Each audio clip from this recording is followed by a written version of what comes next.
Good afternoon. And today we're really honored to interview Mr. Michael Moss. He is a best-selling author of the book I absolutely admire and I read it twice called Salt, Sugar, and Fat. It's about processed food industry. Good afternoon, Michael. Hello to you. And I would like, first of all, thank you to our audience. We really appreciate what you're listening to our program. If you have troubles or sleep next to the snoring partner, please click the like and share button. And if you're a medical professional, I think you would be really interested to listen to this interview with Michael. And I want you to use our channel as a networking ground because only together, looking on a sleep travels through different lens, we can find and connect all the different puzzles of that disease, including the food we eat. And nutrition is a very important component of sleep travel. So I want to introduce Michael to you. He's an author of #1 New York Times bestseller, Salt, Sugar, and Fat, and it was translated in 22 languages. And he's a Pulitzer Prize winning journalist and a keynote speaker for a lot of global audience. And he recently have another book called Hooked, Exploring the Addiction. And he was a guest on the CBS morning show, CNN.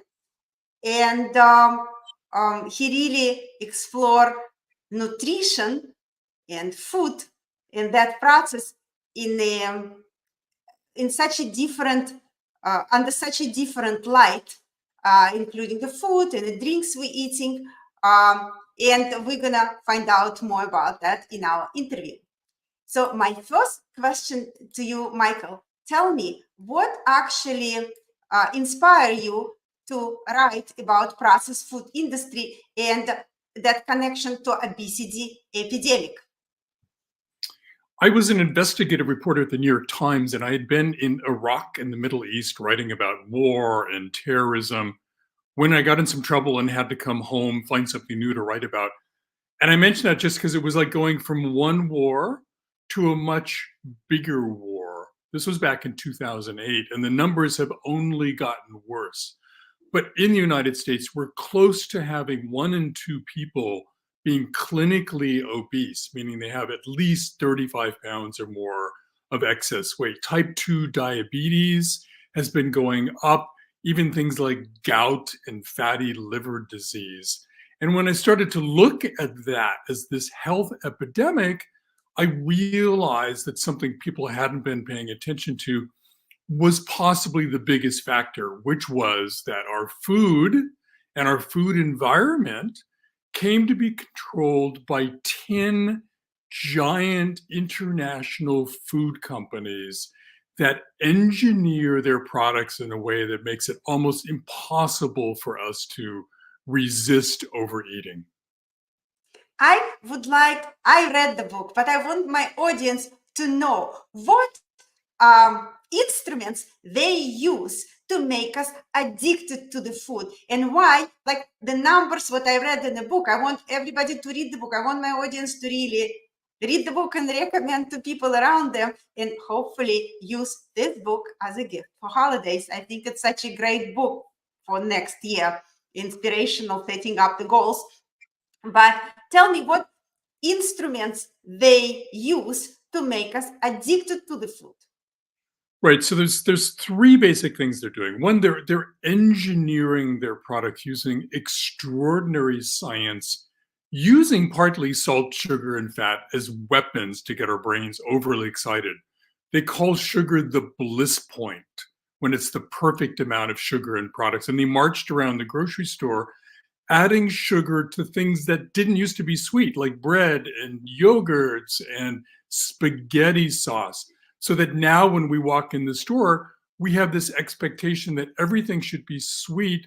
So when you go over to that part of the store where we should all be spending more time, the produce aisle, and we get things like sour, or bitter taste from broccoli or Brussels sprouts, our brain rebels and pulls us back to the center of the store with their sweetened products. They call salt the flavor burst because it's typically the first thing that touches the tongue and it sends that signal to the reward center of the brain saying, wow, I love this. Let's eat more of that. And then fats, they call the mouthfeel. It's that luscious sensation of biting into like a toasted cheese sandwich. It also sends a signal to the reward center of the brain. So they're using engineers, food scientists design perfect amounts of those three ingredients. The second main thing they do, though, is marketing, right? They know that we eat for emotional reasons as much as anything. So they spend gazillions of dollars every year on advertising, on strategic sort of placement of their products, knowing, for example, that when a child goes to a ballpark with their parents and is having the most joyous moment of their life, if they can get a soda into the hands of that kid, that soda will forevermore be associated in that child's mind, even as they become older, with that joyous moment. So marketing is a huge influence. And then thirdly, they're kind of tapping into our own biology because by nature, we're drawn to certain kinds of foods that don't cost very much in terms of energy expenditure, for example, food that has lots of calories, right? Because for most of our existence, calories and body fat was a really good thing. It got us through drought and famines. Well, in the last 50 years ago, that's completely turned around. So now we have to worry about calories and we have to worry about body fat because the companies started putting empty, non-nutritious calories into every product they made, knowing that our brains would get excited by those calories. So it's those three elements: the additives like salt, sugar, fat, the incredible marketing that exploits our emotions, and then the tapping of our own biology that attracts us to certain kinds of foods. This is a fascinating answers, and I'm going to give you my personal story. When I start Please. helping people with the sleep apnea, some of my patients, they're overweight and obese. And, when they come to the doctor, they come for certain service, but I would explain to them what if they were able to lose the weight, my treatment would work so much better. And you would be surprised how many people, some people take it okay. They said, okay, I'm going to go to nutritionist. I'm going to try some diet. Da, da, da. And some people took it so personally and they got so upset with me. In that time, I didn't understand. I didn't understand such a complexity of that mechanism, those relationship with food. And delving into your book really gave me, now I understand why they got upset. Because I was touching something was so dear to them and they didn't know how to fight it. And then hearing it from someone else, myself, it was just like additional topic. People feel totally helpless. That's why for a lot of medical professionals who trying to help their patients have the knowledge how to, to understand what drives people to eat the food, how, marketing work on those like childhood levels, on that emotions, what, keep the existence going. I think that's so important. And now, that being said, I would like to ask you, not only highlight the problem, but you also suggest the way for consumers to fight back. Can you talk about strategies what individuals can adopt for healthier food choices, what they resist allure of that processed food, such deep-rooted mechanism, what they have, connected with the childhood and with the happiness and relationship with, friends and parents? Yeah, so I think the first thing to understand is it's not your fault. These products are engineered in a way that destroys your free will, your ability to kind of regain control of your foods. I think that's really important. The companies want you to think it's your fault. And so they, for many years, in fact, owned the dieting industry, right? Even Weight Watchers was owned by Heinz, the big giant processed food company, for years because they know how difficult it is they wanted us to think that it was our fault, and through just some dieting we could sort of gain control. Two, it's going to take you time, and don't get impatient because you have a lifetime of these companies instilling bad habits in us. And so don't think that you're going to be able to turn things around in 7 days or 21 days or even maybe even a couple of months. It could take longer than that. But three, I think it's to understand how these products are designed to get us to lose control and then think of ways you can counteract that. And it's kind of different for everybody. But if you're somebody who loses control of, say, Oreo cookies, you can't eat like two and put the bag away, then your answer to that is going to be just to get Oreo cookies out of your life. Do not let them into your house. Avoid those at all costs. I mean, if you're somebody who, say, has a problem with food at 3 o'clock in the afternoon when you get a craving for something sweet, right? Then I think one of the great lessons from other addictive substances like tobacco or alcohol is to have a plan in place before that craving hits you, because cravings hit us so fast that the thinking part of the brain has no time to catch up and regain control once the craving hits. So if you're somebody who gets that craving at, say, 3 o'clock, you need to have a plan in place and execute that plan at like 2:55. And maybe that's like calling a friend or walking around the block or eating something healthier for you, like a handful of nuts. But the key lesson there is doing it ahead of time. And I think then the third thing to try, which is that one of the hallmarks of addictive substances is speed. They hit the brain super fast, and the faster they hit the brain, the more apt we are to lose control of that. Well, one of the antidotes to that is to slow down, be more mindful of what they're eating. And one of the fabulous ways to do that is to cook. And cooking doesn't have to be completely labor and time consuming. There are things you can make for yourself. I have a recipe for spaghetti sauce that takes 90 seconds to make. And granted, if it simmers on the stove for a couple hours, my family's more apt to eat it. But the labor part of that is 90 seconds. But the beautiful thing about cooking, even very simply, is that it slows you down. It gets you thinking about the food, and metabolically, it gets your body prepared to sort of take that food in and deal with it in a much more rational way than the super fast, super caloric products that these companies make and get us to eat. I would like you to talk about speed of the food and in a sense of drinks.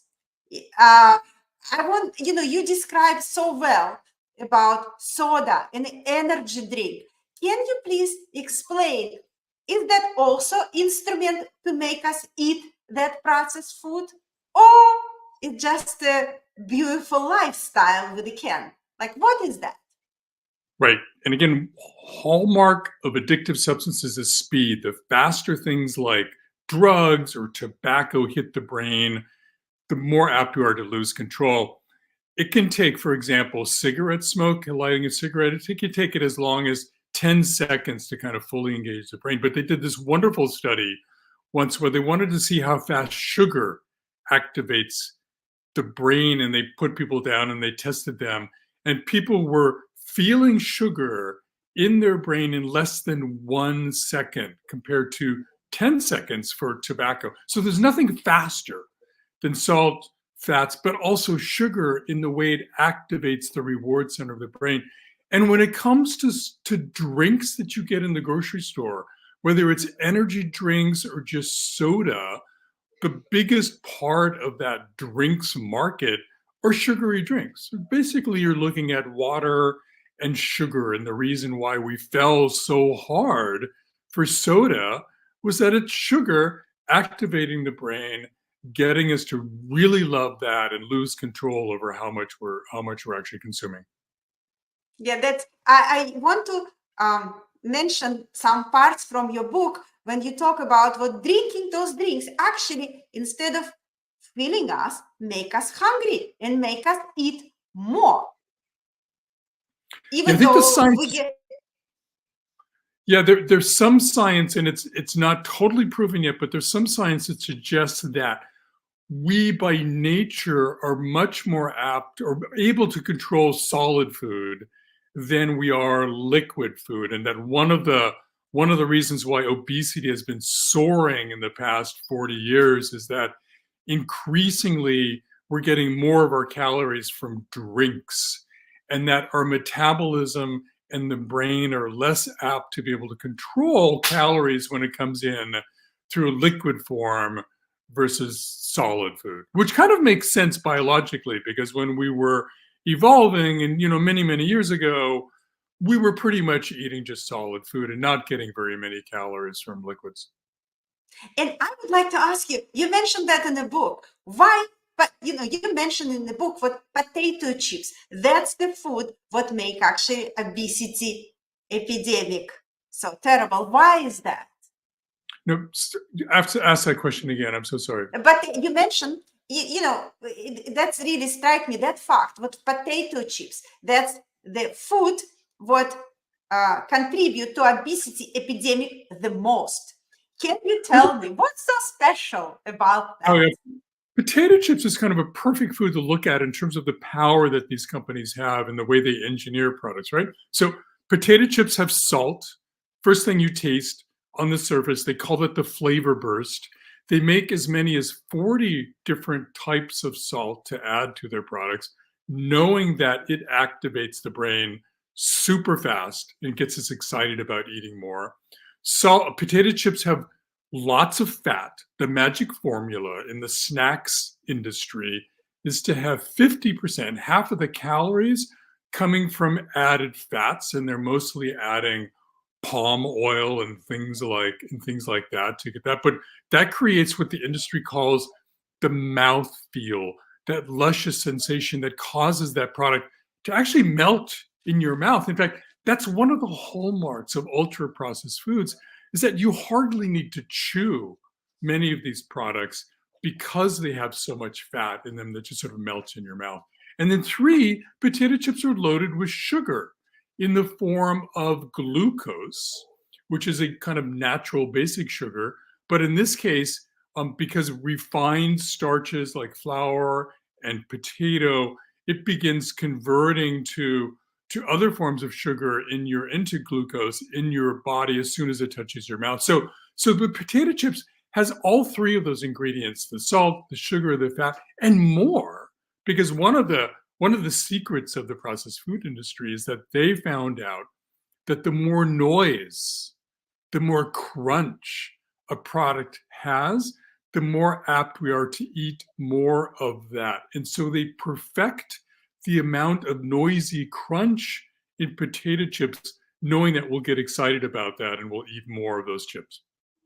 Wow, that's such a fascinating, like it's a whole symphony of food, and you describe it in your book so well, and I highly recommend to our audience to read your book. And now we talk so much about food. I would like to ask you, what's the strategy we can use for our future generation? Because you mentioned in your book how high obesity rate for kids, and as a doctor, I see that in my practice, and it's so sad. It's extremely sad to see overweight kids usually. And I like what you mentioned, it's come from parents. I see the generational trait as well. And you mentioned how during the pregnancy we develop our taste preferences, and in a way affect food choices for the lifetime. So please tell me what advice you can give to parents who wants to raise healthy kids.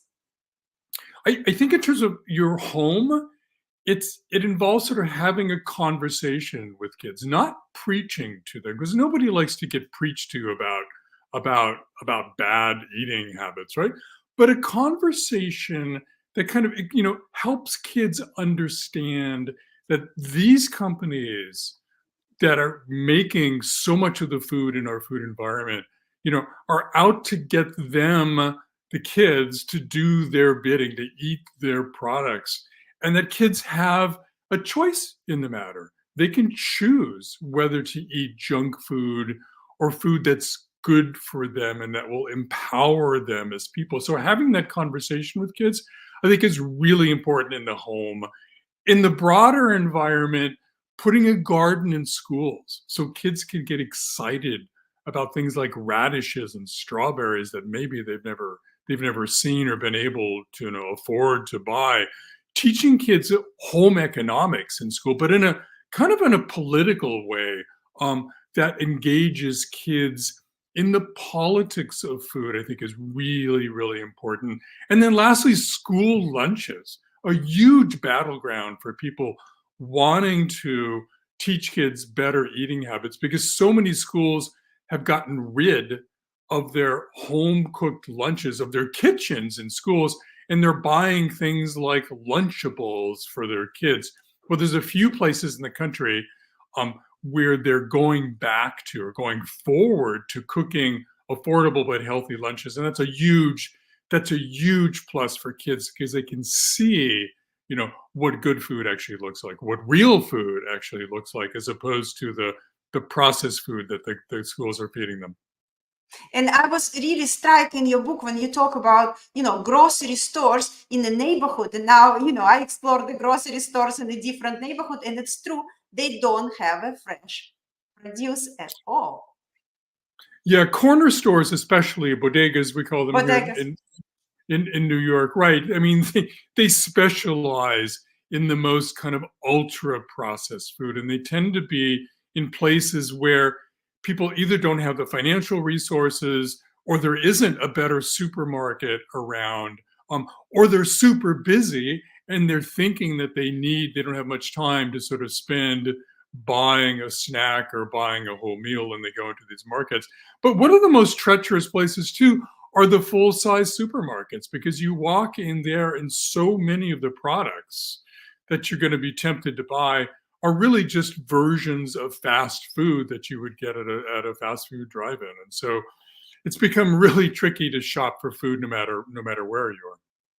Yeah, no, thank you very much. I really appreciate your time. And again, I highly recommend to our audience to visit your website, and we're going to have a link underneath the interview and links to your book on Amazon, to both of your books.